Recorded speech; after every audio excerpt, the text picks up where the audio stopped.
টানাটানি হচ্ছে, কোথায় যাবে, দূরত্ব নয়।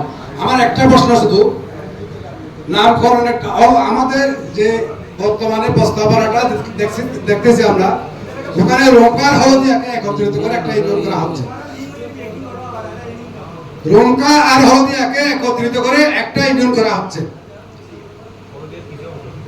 রোঙ্কা আর হলদিয়াকে এক জায়গায় আনে একটা ইউনিয়ন হচ্ছে, এটা একটা ইউনিয়ন, বাকি আরেকটা ইউনিয়ন হবে। তাও রোঙ্কা আর হলদিয়া যদি এক জায়গায় হয়, এখানে একটা ইউনিয়ন হবে, হলদিয়া ইউনিয়ন অথবা রোঙ্কা ইউনিয়ন। এখানে দুইটা ইউনিয়ন হওয়ার প্রশ্নটা কঠিন হয়ে যায়। এখানে আরো দুইটা ওয়ার্ড থাকে যায়, পাগলির বিল, মরিচিয়া, বৃহত্তর আরেকটা অংশ। আমাদের বর্তমান পরিষদ মরিচা মৌজার উপর প্রতিষ্ঠিত। এখন এরা আবার ওটা নিয়ে কথা হবে, ওটা নিয়ে মামলা সুযোগ থাকবে, সেটা এখানে নিষ্পত্তি করতে পারলে ভালো হবে। রোঙ্কা আর হলদিয়া এক জায়গায় একত্রিত, এটা রোঙ্কা ইউনিয়ন কিভাবে হবে, এটা যদি আদৌ নামকরণটা চূড়ান্ত হয়ে থাকে তাহলে কথা নেই।